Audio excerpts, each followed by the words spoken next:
No sé de vosotros, pero no hay nada más vergonzoso de tropezar y caerte en público. Recuerdo una vez que, no sé, igual tenía yo zapatos muy lisos, igual porque la tarima también era así plastificado, pero ni sé lo que pasó.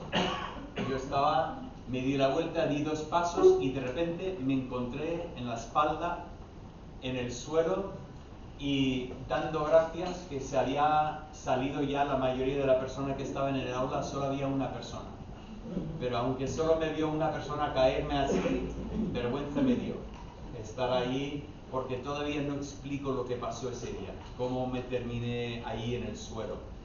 Recuerdo otros momentos, ¿no?, en que conforme, claro, para vosotros que sois más jóvenes, igual no vais a entender lo que voy a decir ahora, pero vosotros que sois de mi edad o un poco más arriba ya entendéis.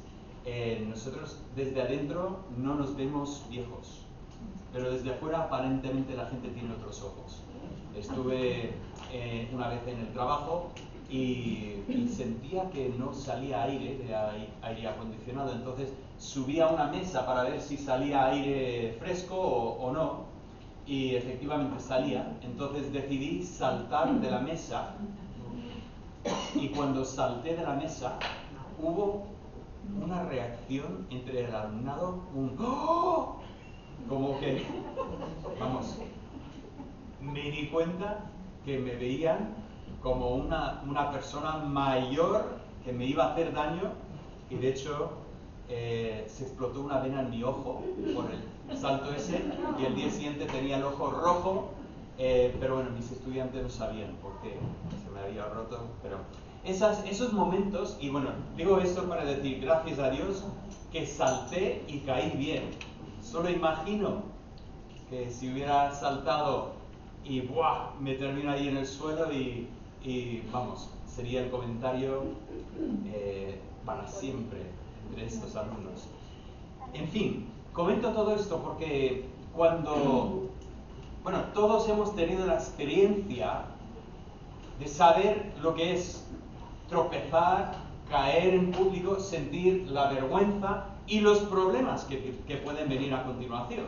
Problemas como nos podemos romper un dedo, nos podemos romper una pierna, podemos romper la ropa, o sea, todo esto está ahí involucrado en lo que estoy comentando hoy.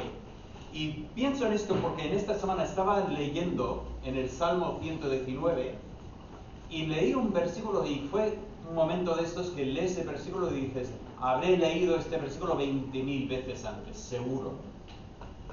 Pero nunca me había fijado en este versículo de la misma forma, y quería compartir pues un tiempo con vosotros meditando sobre este versículo en esta mañana. Habla así en el Salmo 119, versículo 165. Mucha paz tienen los que aman tu ley, y no hay para ellos tropiezo. ¿Cómo me gustaría poder garantizar que yo jamás me voy a tropezar, jamás me voy a caer? De hecho, le dije a Maribel hace unas semanas, después de un accidente que tuve, que terminé muy morado, con moratones, y le prometí, digo, ya he decidido que ya no me voy a hacer daño. Ya he tomado la determinación que no voy a hacerme daño más. Y me miró de esa forma que te mira tu esposa, ¿no? Y dice, sí, ahora, primeramente diciendo, ahora decides eso, cuando podrías haber decidido esto hace 40 años.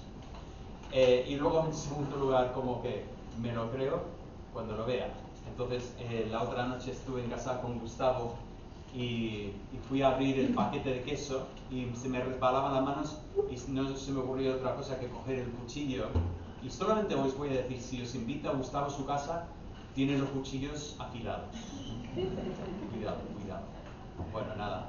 El pan de bono resulta que sabe mejor con un poco de sangre. No. Para los que comisteis no tenía sangre.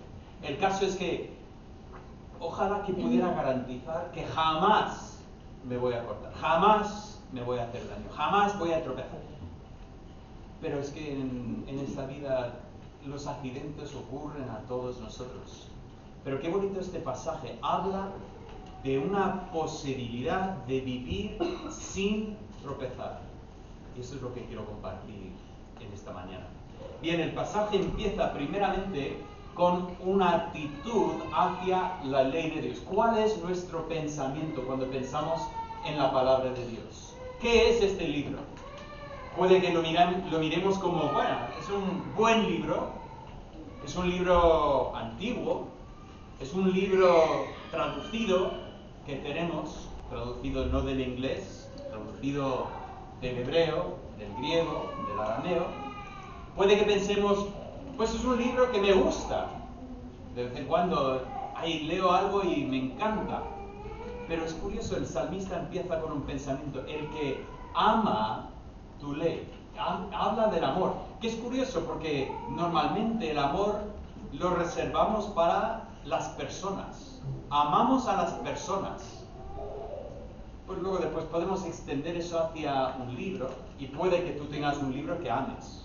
Puede que hayas leído una novela y ¡wow! Esa novela, amo esa novela. Bueno, puede ser, ¿no? Pero aquí habla de yo amo tu ley.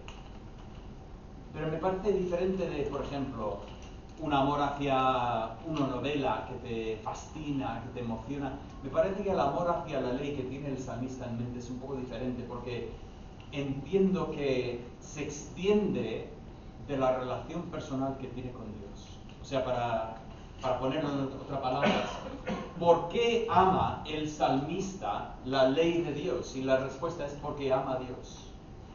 O sea, ama lo que Dios ha dado, lo que Dios ha escrito, porque ama al Dios que lo dio, que lo escribió.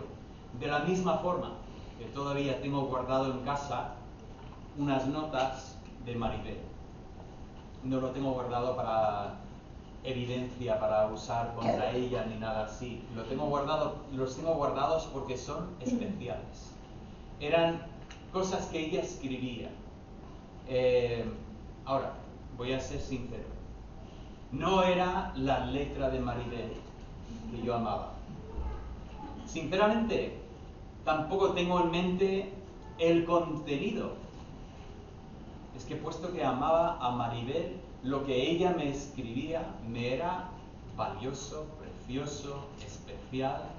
Y esto creo que es el pensamiento del salmista, cuando dice, yo amo tu ley. De hecho, hemos leído esta sección en esta mañana, y no sé si os habéis fijado cuando estábamos leyendo, pero 3 veces en ese corto pasaje, el salmista habla de su amor para con Dios, o sea, hacia Dios y hacia lo que Dios ha dicho. Y eso es un pensamiento para nosotros. ¿Cuál es nuestra reacción frente a lo que Dios ha dicho? Si nosotros somos más indiferentes, un poco más como, bueno, pues ya, quizás eso revela que somos un poco más indiferentes en cuanto a Dios. Dios es más, Dios, sí, está por ahí.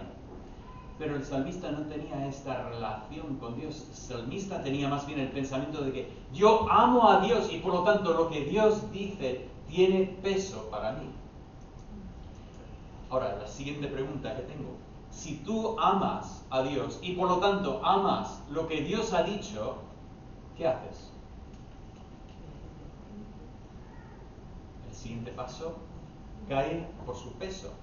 Obedeces, ¿verdad? Hace unas semanas estaba dando ese ejemplo de ¿por qué me dices Señor, Señor y no haces lo que yo diga? Ese pensamiento que alguno puede decir, sí, yo amo a Dios. Sí, yo amo su ley.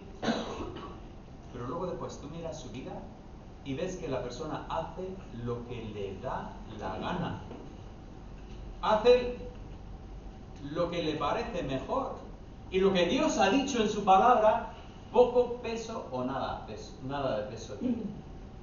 Y creo que es importante empezar esto y irnos para atrás y decir, el salmista cuando habla aquí, habla de un amor Y no deberíamos entender que, bueno, es poeta, los poetas siempre meten el amor por delante, por detrás. No, no, no, está hablando de una actitud. Ahora, ¿el salmista se equivocaba a veces?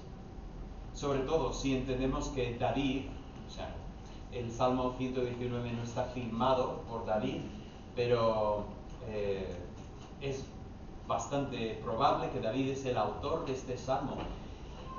Me viene a la mente aquella historia, cuando David quiso trasladar el arca desde donde estaba hasta Jerusalén, donde él quería tener un templo para el arca.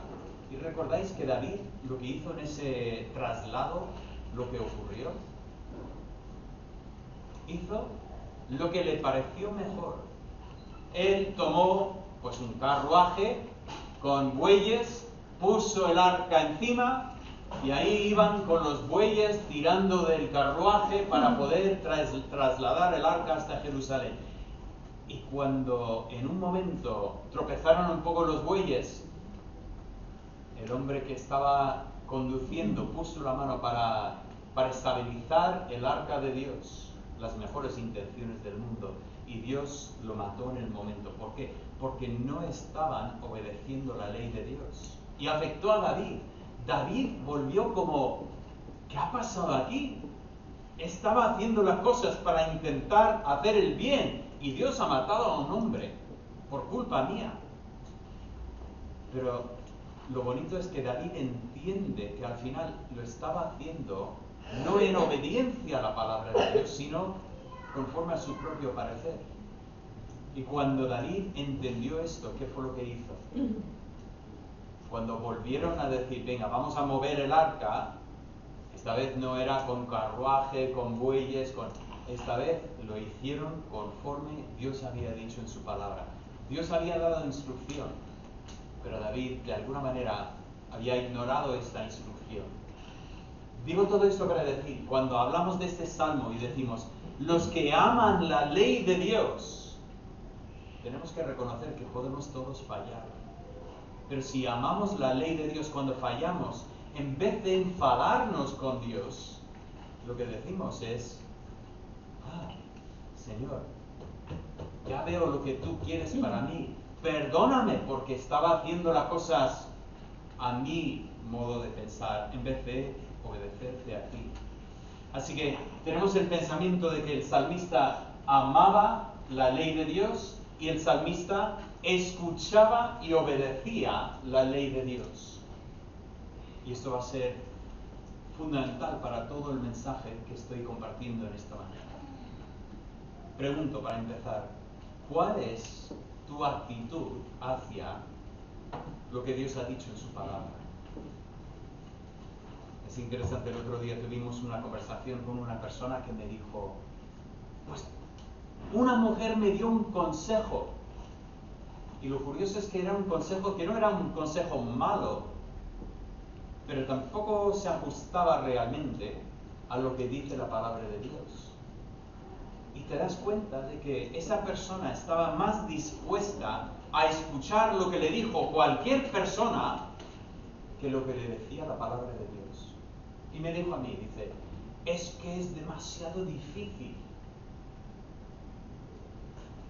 Y digo, esa no es la respuesta de amor. Ya, esposos, eso no es recomendación. Eso no lo hagáis. Pero el esposo que cuando su esposa le pide en amor que haga algo, el esposo que diga, eso es demasiado difícil, yo no puedo hacer eso. ¿Se siente la esposa amada? A ver, esposas, ¿se siente la esposa amada si el esposo da esta respuesta? Sobre todo si no estamos pidiendo el mundo entero, estamos pidiendo una cosa razonable y él dice, no, es demasiado difícil. El amor supera las dificultades, ¿no? El amor dice, venga, me voy a esforzar y aunque sea difícil, voy a hacerlo.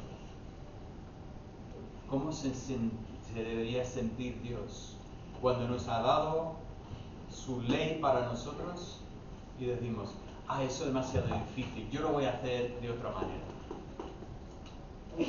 Amor, no creo.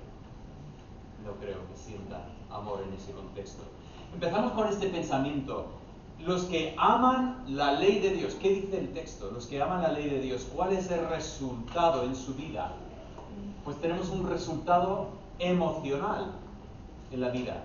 La persona que ama, obedece, escucha la ley de Dios y vive de acuerdo a lo que Dios ha dicho, esa persona experimenta ¿qué? Pues experimenta paz. Bonita palabra, paz. Pero cuidado, ¿qué significa la paz en términos bíblicos? Yo creo que muchas veces imaginamos la paz como aquel lago cuando estás de camping y te levantas por la mañana y ves el lago y es un espejo. Ves el cielo, el amanecer reflejado perfectamente en el lago.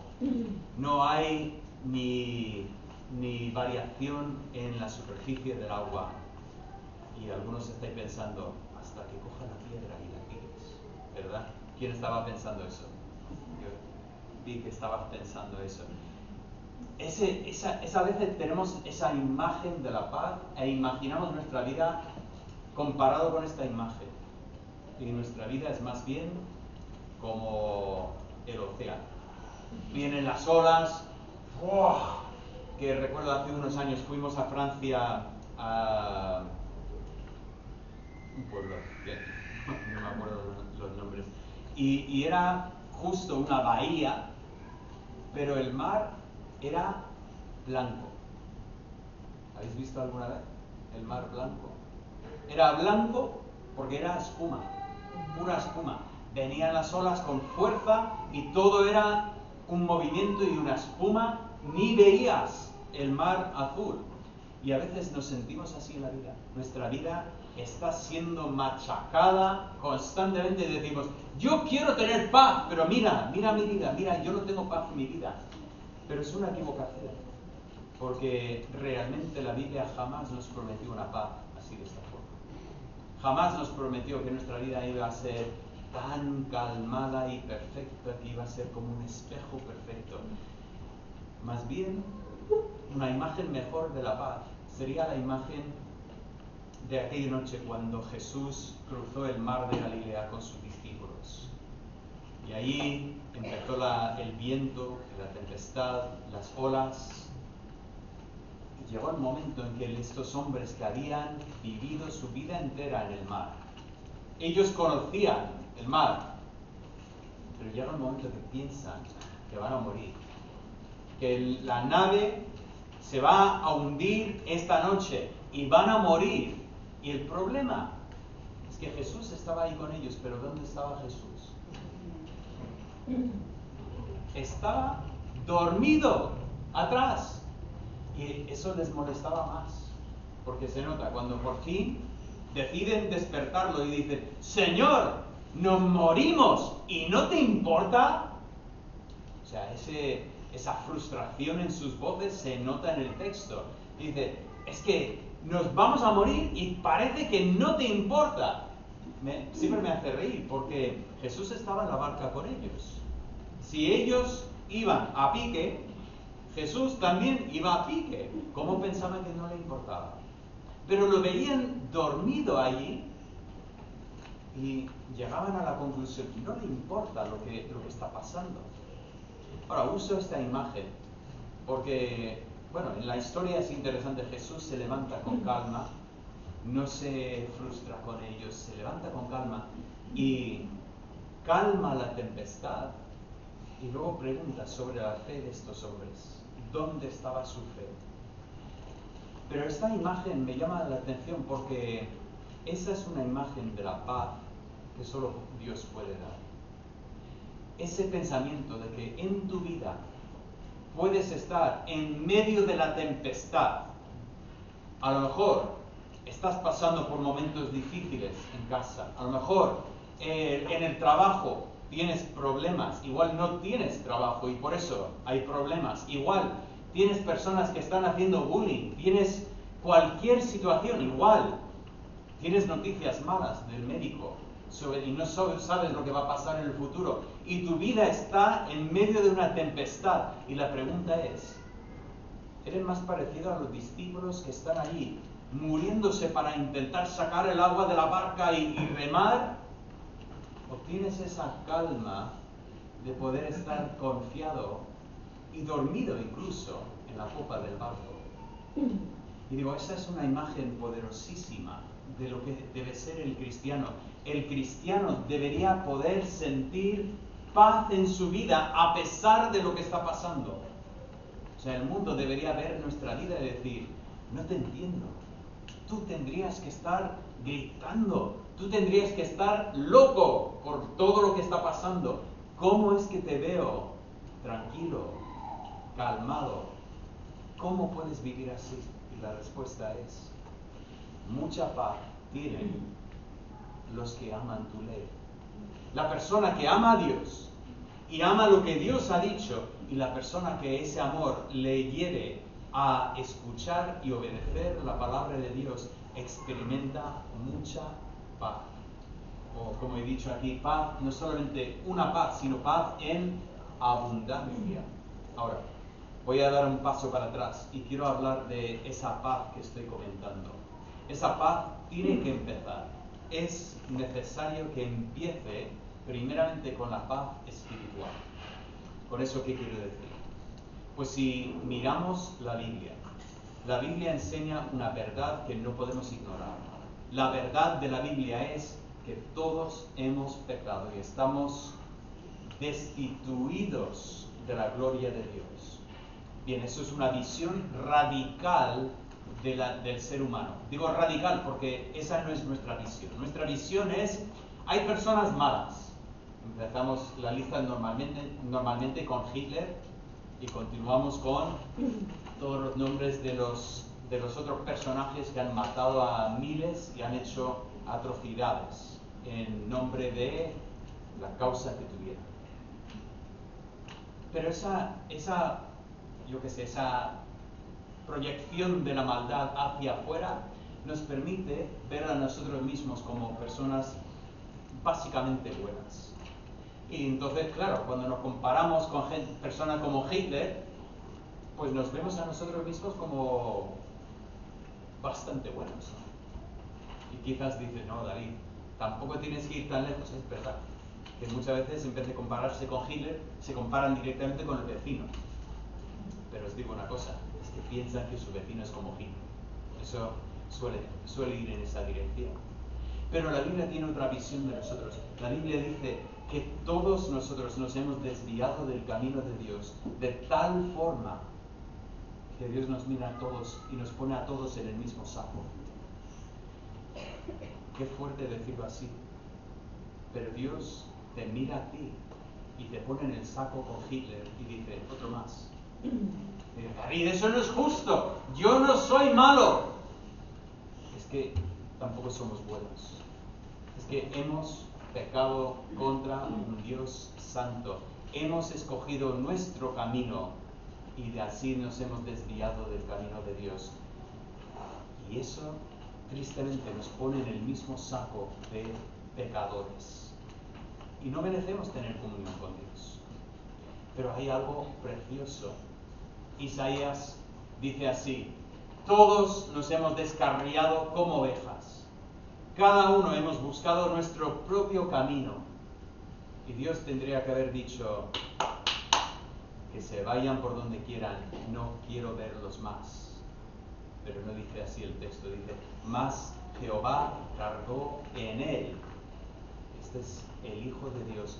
Dios puso todos tus pecados sobre Cristo, para que Cristo pagara el precio por tus pecados, para que tú pudieras tener, como dice Pablo en Romanos 5:1, justificados por la gracia, tenemos paz para con Dios. Esa es la primera paz que nosotros entendemos que existe. Ese momento en que esa ira de Dios que yo merezco, de repente un día me encuentro y en vez de merecer la ira de Dios, lo que yo tengo es paz para con Dios. Y no solamente un poquito de paz, sino que tengo mucha paz.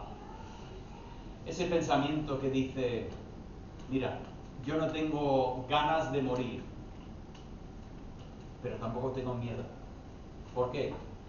Porque yo sé que mis pecados han sido pagados por Cristo Jesús. Yo, igual que Pablo decía en Romanos 8, yo uno mi voz a la suya diciendo, no hay ninguna condenación para David B. El día que yo tenga que estar delante de Dios, si Dios abriera los libros y empezara a repasar todos los pecados que he cometido en mi vida, que Dios no lo va a hacer, pero si lo hiciera, yo tendría esa tranquilidad de decir, sí, pero todos los pecados que comentas son verdades, yo he pecado contra ti, pero Cristo pagó el precio por mis pecados, por lo tanto, ya no queda condenación para mí, porque la condenación la sufrió Él. Esa paz que es nuestra, es la paz que, según Isaías, volviendo al capítulo 53, Él pagó el precio de esta paz. Esa paz es mía porque la compró Cristo para mí. Y digo esto porque es muy importante tener ese contexto de decir, esa paz... Bueno, voy a repasar un momento. Podemos todos, porque conocemos a personas que viven la vida con esa paz. Personas que ves esa tranquilidad en sus vidas y a veces imaginamos que sencillamente es que son así. Es que hay personas que son así, ya está. Pero realmente, aunque puede ser que haya personas que lo tienen más fácil y personas que es más difícil, pero si realmente es una paz bíblica y no un autoengaño, porque también es verdad que hay personas que dicen yo duermo como un bebé, y lo que es un autoengaño. Están pecando y se han convencido a sí mismos de que no pasa nada. Pero la persona que realmente vive con esa paz bíblica, os prometo que está edificada sobre la paz que estamos comentando aquí. O sea, saber que tus pecados están perdonados. Saber que tienes una relación con Dios abre la puerta a que vivas incluso en las tempestades de la vida, incluso en las incertidumbres de la vida, con una paz que, como dice el Nuevo Testamento, que sobrepasa todo entendimiento. Una paz que el mundo mira y dice, no entiendo cómo puedas tú vivir así de esta forma. Pero es que la Biblia lo dice, los que aman tu ley, abundancia de paz tienen. Pero ese no es el único resultado, porque también veo un resultado práctico.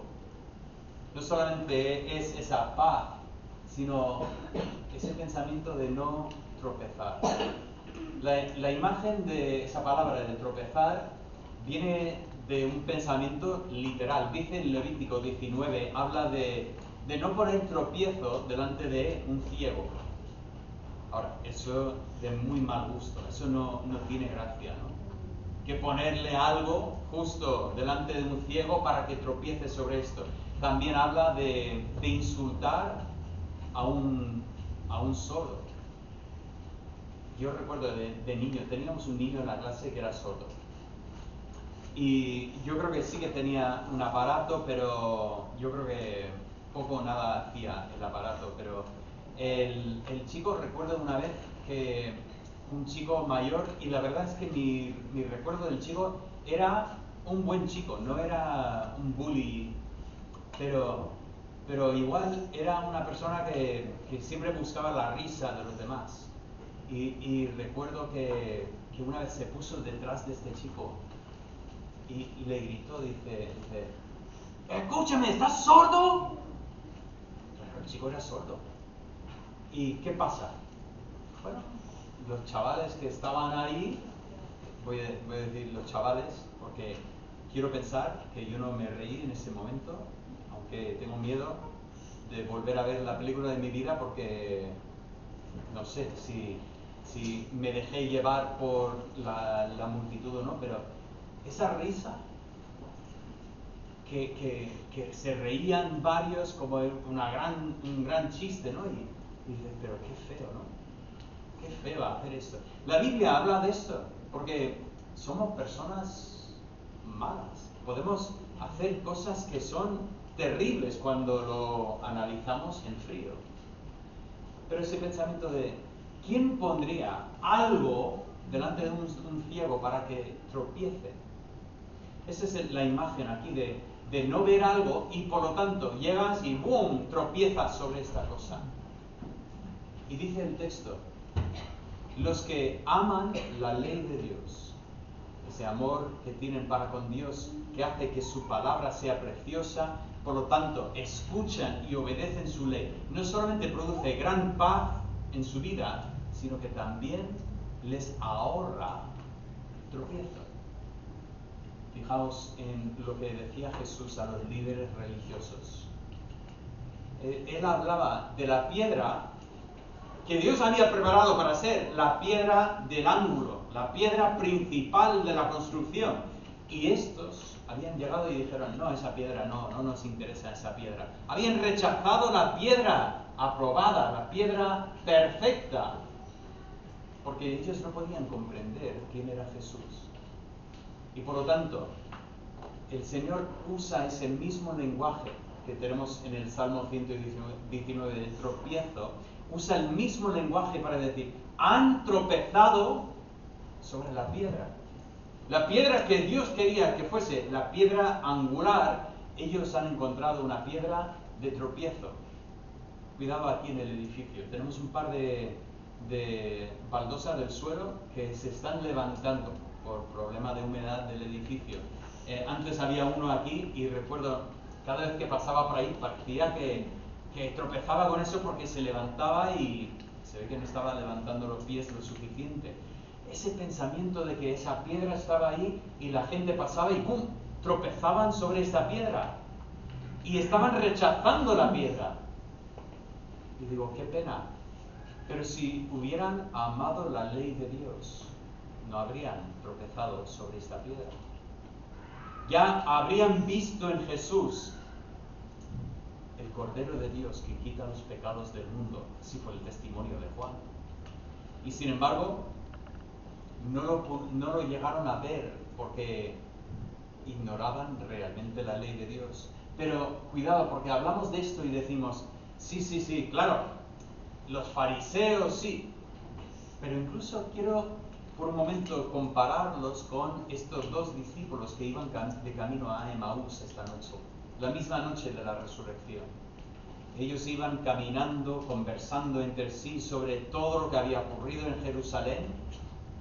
Y Jesús se une a la conversación. Y ahí, empezando a entrar en el tema, Jesús dice, ¿cómo sois tan lentos de corazón para entender todo lo que ha dicho la Escritura? Y el Señor empieza a abrir las Escrituras para hacerles ver que el Mesías precisamente tenía que sufrir, tenía que morir, tenía que resucitar al tercer día. Y ellos no llegaron a comprender eso porque al final no habían entendido las Escrituras. Y eso me lleva a pensar que nosotros también podemos tener ese gran peligro de tropezar. Nosotros estamos sentados ahí, dice David, yo no soy como los fariseos, he reconocido a Cristo como Salvador. Sí, pero aún así tenemos este gran problema porque habrá momentos en la vida de cada uno aquí. Nadie se escapa. Pero hay momentos en que lo que está ocurriendo no encaja con nuestra visión de lo que debería estar pasando. ¿Te ha pasado ya? ¿Has pasado por ese momento en que ocurre algo en tu vida y no es lo que tú esperabas o lo que creías que era justo? Y has empezado a notar que has tropezado. Has estado andando y de repente ¡pum! ¡Pah! Y no te puedes pillar a ti mismo antes de desplomarte en el suelo. El tropiezo es real. Y ese pasaje nos anima. Dice, vuelve aquí. Porque Dios nos ha amado tanto que nos ha dicho todo lo que necesitamos saber para poder vivir la vida que nos ha llamado a vivir. Lo ha puesto en la palabra. Y si nosotros amamos esta ley, el Señor nos va a dar esa profundidad de paz, esa abundante paz, y Dios va a ayudarnos para que no tropecemos.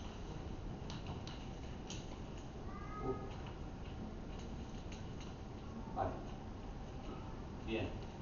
Entonces quiero terminar con algunas preguntas para nosotros. La primera pregunta que tengo en esta mañana es, ¿cuál es tu actitud hacia lo que Dios ha dicho en su palabra?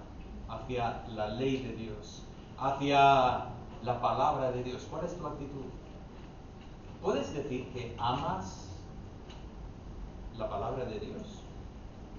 Claro, todos podemos decirlo, pero pregunto, si pudiera cualquier persona ver tu vida las 24 horas que tú vives, bien, algunas de estas horas son aburridas porque estás dormido, pero las horas que tú tienes, que estás consciente, ¿qué haces?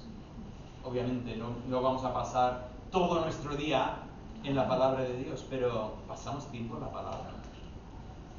Es un buen momento para recordar que si tú estás desconectado de la lectura, recuerda que tenemos pues un grupito en WhatsApp que animamos ahí todos los días a leer un capítulo, y también, aunque pues hemos tenido un tiempo de inactividad en el grupo, pero también a compartir algo de lo que tú has leído ahí. Y quizás si te encuentras alejado de la palabra, no estás leyendo, quizás es una forma de sentir ánimo, de leer, compartir con otros lo que tú has visto y escuchar lo que otros comparten de lo que ellos han leído. Pero os animo a estar en la palabra. No tenéis que estar en ese grupo, no es la única forma de leer la palabra, pero igual es un ánimo para ti, para estar en la palabra. Pero pregunto eso, no solamente lees la palabra, pero ¿tú meditas en la palabra? Tengo que decir, es difícil. A veces leo por la mañana y leo y mira, eso, el Señor me está enseñando esto, y ya a media mañana tengo el momento de pensar y digo, ¿qué leí? ¿Qué fue lo que leí esta mañana? ¿Os pasa a vosotros? A media mañana dices, mira, y ni me acuerdo lo que leí en esta mañana, se me fue de la mente por completo. Pero nos conviene meditar en la palabra, pensar en la palabra. Oye, si nosotros queremos la paz, esa abundancia de paz, y si queremos el evitar tropezar, pues el salmista dice, empieza aquí, ama su ley, lee, medita y guarda su ley. Si es que quieres esa paz y esa protección, eso es lo que debes hacer. Pero también quiero hacer por cierto, quería enlazar eso con lo que hablamos la semana pasada. Sobre todo cuando nos damos cuenta de que tenemos un enemigo que quiere, ¿recordáis?, zarandear. Él nos quiere molestar para llevarnos al punto en que demuestre que efectivamente nosotros no somos lo que pensamos que somos. Si tenemos un enemigo que está intentando zarandear, con más importancia tenemos el pensamiento de no tropezar. Yo no quiero dar la razón a Satanás. No quiero que Satanás pueda decir, ¿ves? Ya decía yo. Yo quiero andar con pasos firmes en los caminos de Dios. Pero también quizás debería abrirlo en esta mañana y hablar un momento de esa paz con Dios. ¿Tienes esa paz con Dios? O sea, esa abundancia de paz que tú sabes que incluso si hoy mismo te tocara morir, estás preparado. Sabes que tus pecados están pagados bajo la sangre de Cristo. Sabes que estás listo para enfrentarte con Dios, para dar contestación en cuanto a tu vida. Esa paz realmente es el comienzo de todo. Realmente no puedes amar a Dios y amar a su palabra y obedecer a su palabra fuera de lo que es la salvación en Cristo Jesús. Por lo tanto, quiero animarte, si no tienes esa paz, para con Dios, que Pablo decía en Romanos 5, si no tienes esa paz, no te vayas de ese sitio, sin arreglar ese tema con Dios, sin entender bíblicamente cómo puedes tú estar en Cristo y experimentar ese perdón de pecados, esa relación con Dios que abre la puerta a que Dios inunda tu vida con una paz que solo Él puede dar. Padre Santo, te doy gracias por las promesas que nos das en tu palabra. Y aquí vemos realmente una promesa de paz, de esa abundancia de paz y la promesa de protección, que nos ayudas para que no tropecemos y queremos vivir así, de esta forma. Oh Padre, obra en nosotros, en nuestros corazones, más y más de este amor para tu palabra, que llegue tu palabra a transformar la manera en que pensamos, que cuando pensamos en cuanto a las cosas, que pensemos conforme a tu palabra, de acuerdo con tu palabra. Y esto lo pido para que Cristo sea glorificado en todo. Amén. Vamos a cantar hoy un himno que habla de esta paz. Empieza con el testimonio.